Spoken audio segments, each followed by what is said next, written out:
Jérémie, chapitre 2. La parole de l'Éternel me fut adressée en ces mots. Va, et crie aux oreilles de Jérusalem. Ainsi parle l'Éternel. Je me souviens de ton amour lorsque tu étais jeune, de ton affection lorsque tu étais fiancé, quand tu me suivais au désert, dans une terre inculte. Israël était consacré à l'Éternel. Il était les prémices de son revenu. Tous ceux qui en mangeaient se rendaient coupables, et le malheur fondait sur eux, dit l'Éternel. Écoutez la parole de l'Éternel, maison de Jacob, et vous toutes, famille de la maison d'Israël. Ainsi parle l'Éternel.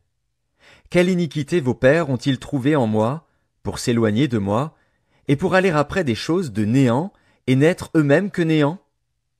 Ils n'ont pas dit, où est l'Éternel, qui nous a fait monter du pays d'Égypte, qui nous a conduits dans le désert, dans une terre aride et pleine de fosses, dans une terre où règne la sécheresse et l'ombre de la mort, dans une terre par où personne ne passe et où n'habite aucun homme? Je vous ai fait venir dans un pays semblable à un verger, pour que vous en mangiez les fruits et les meilleures productions. Mais vous êtes venus, et vous avez souillé mon pays, et vous avez fait de mon héritage une abomination. Les sacrificateurs n'ont pas dit, où est l'Éternel? Les dépositaires de la loi ne m'ont pas connu. Les pasteurs m'ont été infidèles.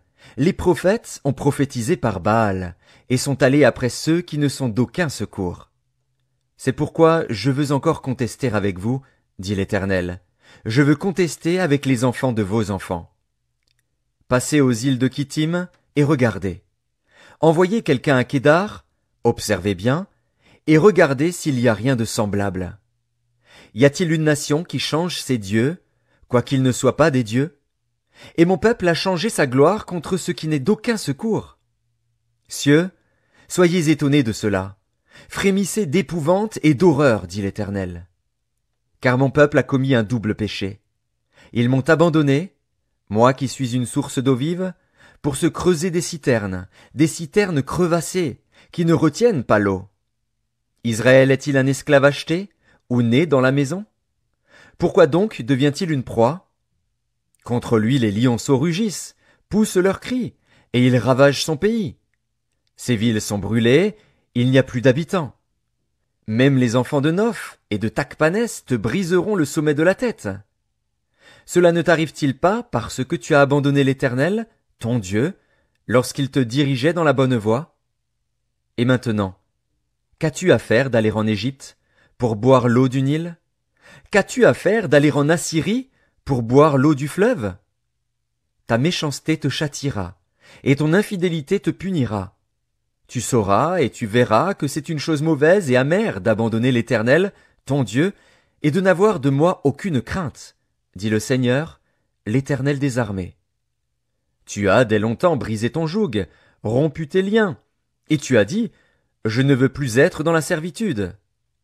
Mais sur toute colline élevée, et sous tout arbre vert, tu t'es courbé comme une prostituée. Je t'avais planté comme une vigne excellente, et du meilleur plan. Comment as-tu changé, dégénéré en une vigne étrangère?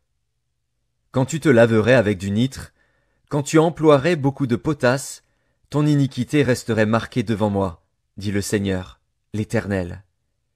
Comment dirais-tu, je ne me suis point souillé, je ne suis point allé après les Baals? Regarde tes pas dans la vallée, reconnais ce que tu as fait, dromadaire à la course légère et vagabonde, ânesse sauvage, habituée au désert, haletante dans l'ardeur de sa passion, qui l'empêchera de satisfaire son désir? Tous ceux qui la cherchent n'ont pas à se fatiguer, ils la trouvent pendant son mois. Ne t'expose pas à avoir les pieds nus, ne dessèche pas ton gosier. Mais tu dis, c'est en vain, non, car j'aime les dieux étrangers, je veux aller après eux. Comme un voleur est confus lorsqu'il est surpris, ainsi seront confus ceux de la maison d'Israël, eux, leur roi, leur chef, leurs sacrificateurs et leurs prophètes. Ils disent au bois, tu es mon père, et à la pierre, tu m'as donné la vie. Car ils me tournent le dos, ils ne me regardent pas. Et quand ils sont dans le malheur, ils disent, lève-toi, sauve-nous.